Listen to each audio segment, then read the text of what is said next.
On today's episode, we ask the question, why trust a funeral professional? Benny gives us the 411. I sure did. So listen in. Let's talk about death, baby. Let's talk about grief and mourning. Is it argumental or existential? What's it mean to be? Let's talk about death. Hi, I'm Benny Capal, and I'm a funeral professional. And I'm Nicholas Capal, a psychologist.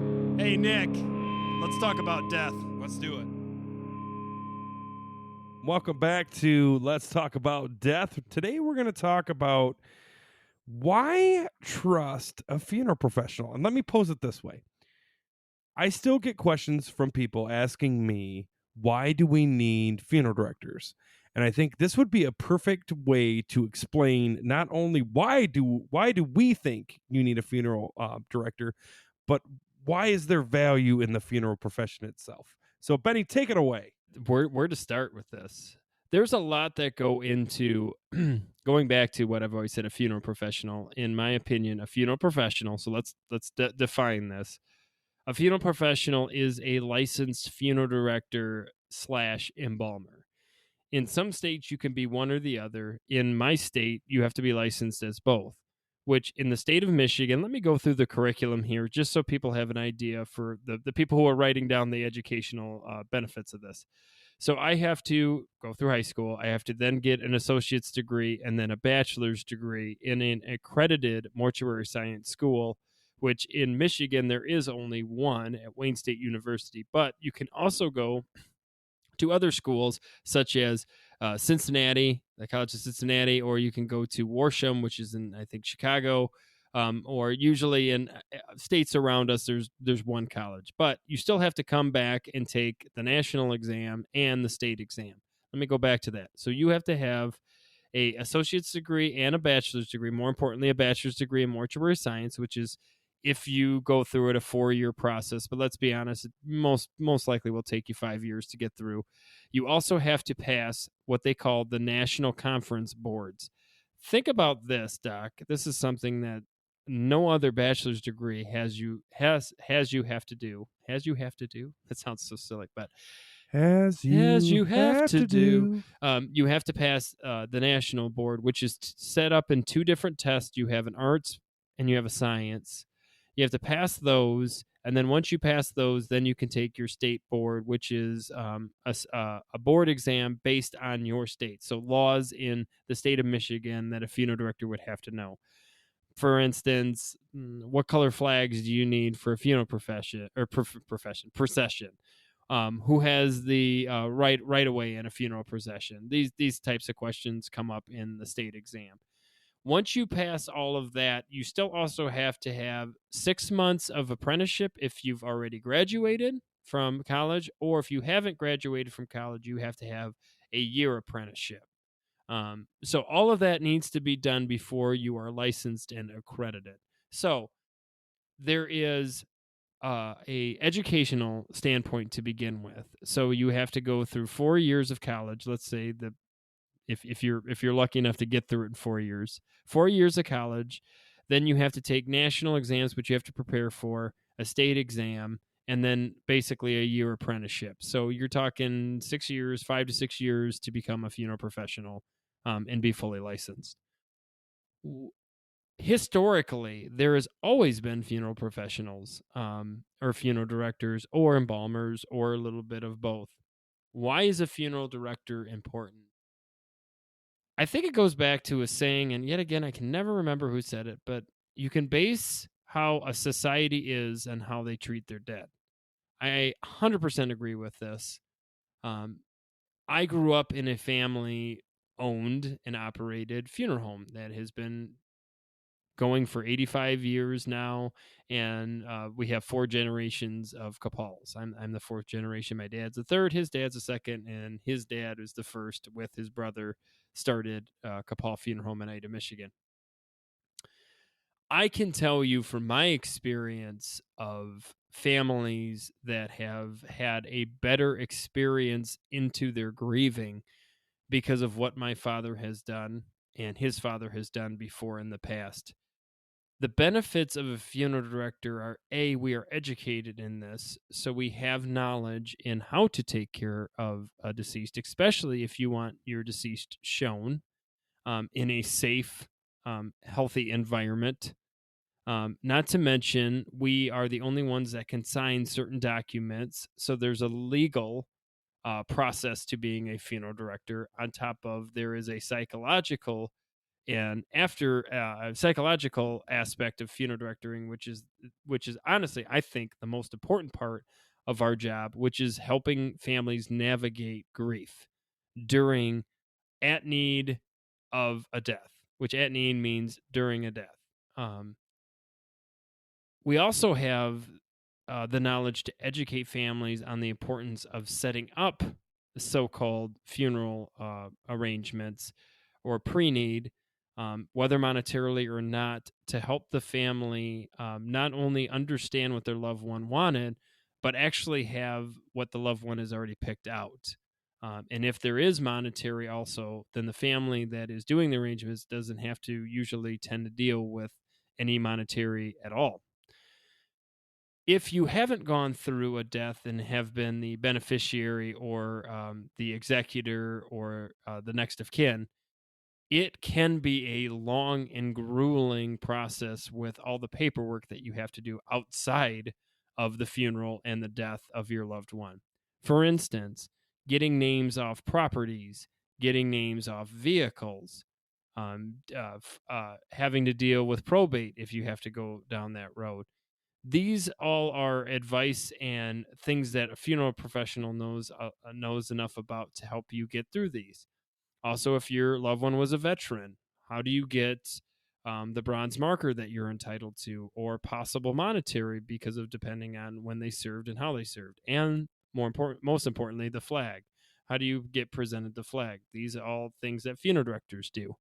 Death certificates, where your loved one died. I know this is the boring part, and I just want to say that there's so many facets to what a funeral professional does that I really want to make it clear that it's not just taking care of your loved one, because I think that's where a lot of people get lost, Doc. I think people look at funeral directors and they see these extreme bills and say, why am I paying a funeral director that amount for him to take my loved one, and especially in direct cremation scenarios, and literally just take my loved one to a crematory? If only, Doc, that was as simple as that. That is not how it works. There are costs that go into it. There is extra outside costs that people don't even know about that happen. For instance, a cemetery has their own charges for opening a grave or buying a plot. A crematory has their own charges. Also, there's just so much that, if anything outside, let's say you get the first non-empathetic funeral director out there, he or she will help you navigate through that trudgy perspective that is when a death occurs. That's one reason why you need to use a funeral director. Trust is the main word that I think is interesting, and think the most important part, Doc, of your question. Why should you trust a funeral director? Because if you can't trust a funeral director with your loved one, who do you trust? Right? Isn't that the scary part? If you can't trust a funeral director, that's a very scary process. And now you're dealing with grief and grieving, and you can't even trust a funeral professional, which is understandable if you don't know any funeral directors, right? How do you trust somebody you don't know? Luckily, I am in a very small community, so most people have seen me, or at least have dealt with Dad in the past. So they kind of know what to expect when coming to Kapal Funeral Home. But let's flip that around, Doc. Let's say they haven't experienced that, or they've moved from a different community. Now they're dealing with a funeral director the first time. I can assure you, most funeral directors get into this not to make big bucks, because I can assure you that's not how it is. They get into it to take care of families. They don't put all this time in to get their education done, to pass their national board, to pass their state boards, to be on call 24/7, 365, to not take care of families. This is not something you get into for the paycheck. If you're in it for the paycheck, those tend to be the funeral directors that don't last long in this profession. The funeral directors that have been doing this for a long time, there's a reason for it. They take their job extremely serious, and they see the value of your loved one.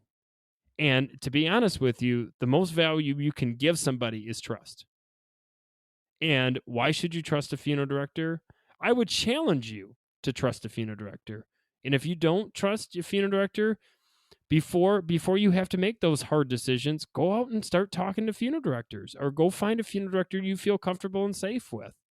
Because to be honest with you, they are not here to make your jobs worse than they already are. Your job becomes extremely tough when you're dealing with the loss of your loved one. Have somebody in your corner. I can assure you that 90% of funeral directors out there care.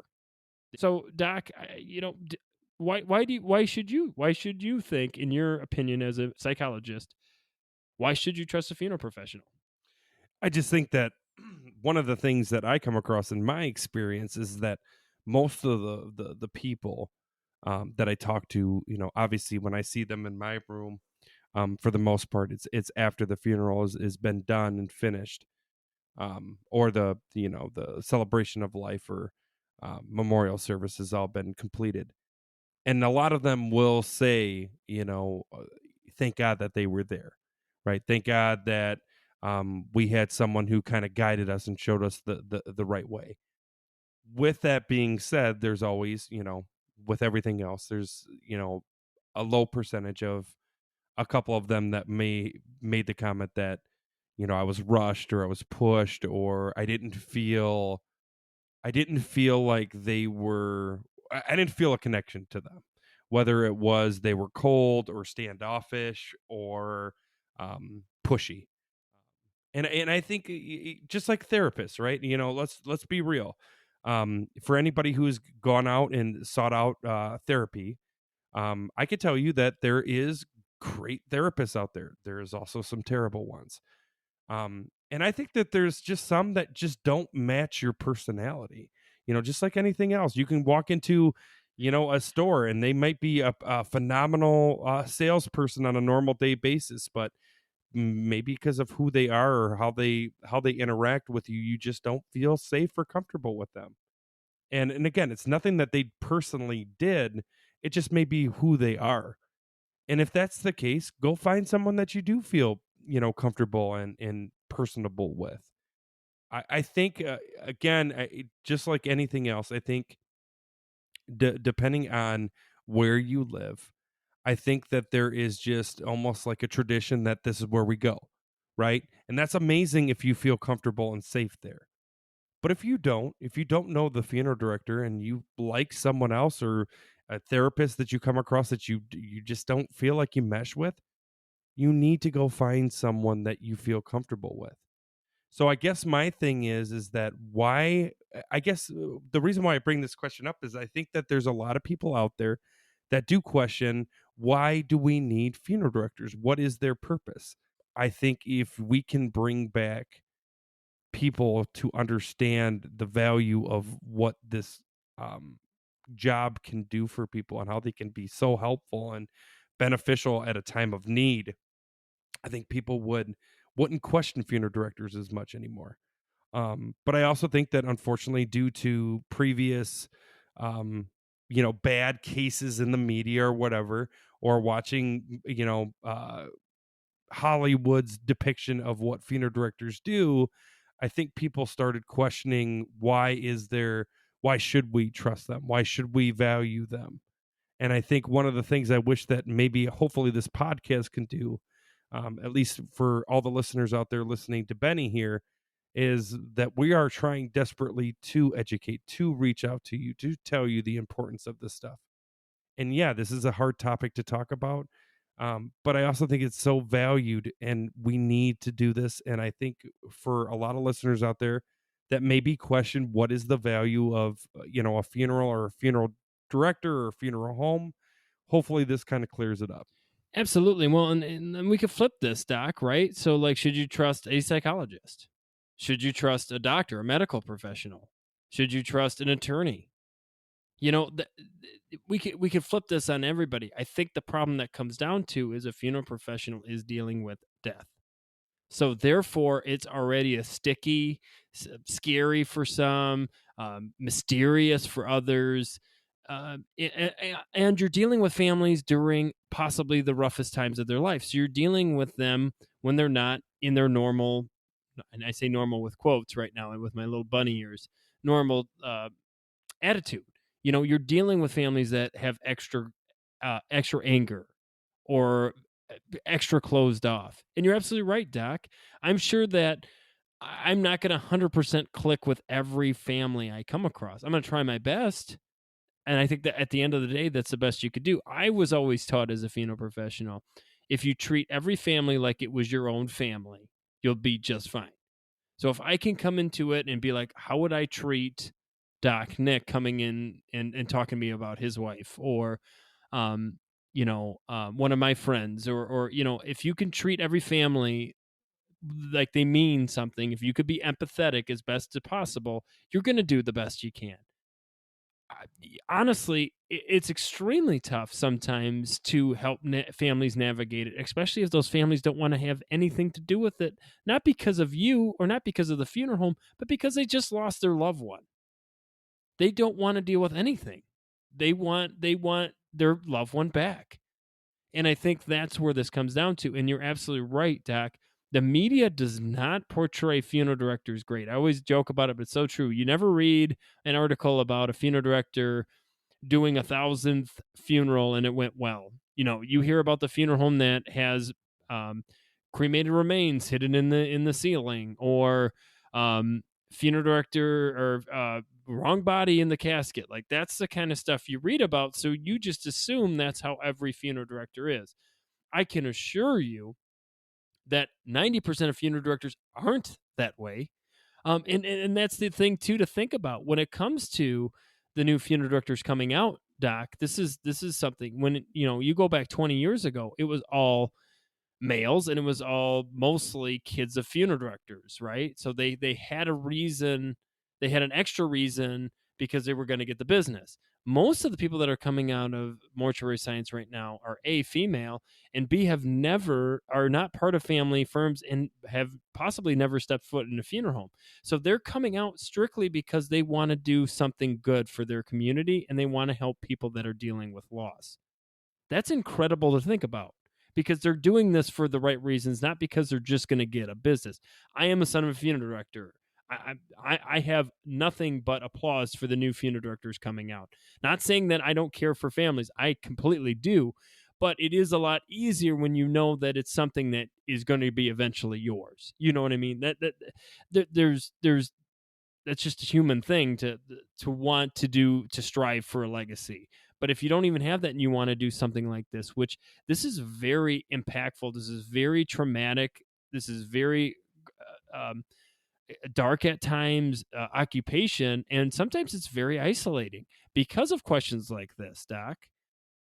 To me, it's a no-brainer, but I can understand especially with not only what we talk about, but just in general, people don't have a good impression on death to begin with. So of course the death professional is not going to look good to them regardless. And it's a scary time, right? You just lost your loved one.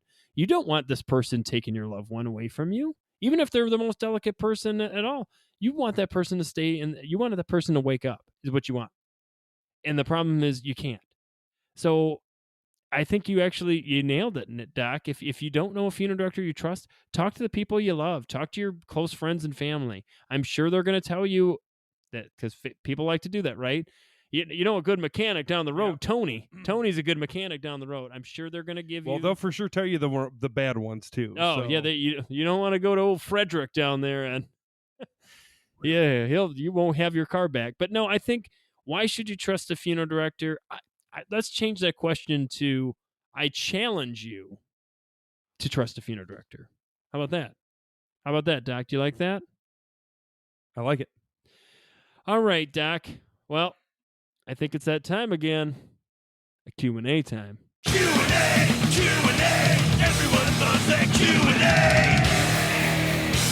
Q&A. All right. Q's and A's. Mix those A's with those Q's. All right, Doc. Preparing to attend my father's assisted death. My father, 56, has terminal cancer and has chosen to die this Wednesday using the MAID Medical Assisted in Death program, which is legal in Canada. He's offered that the family can come if they want to.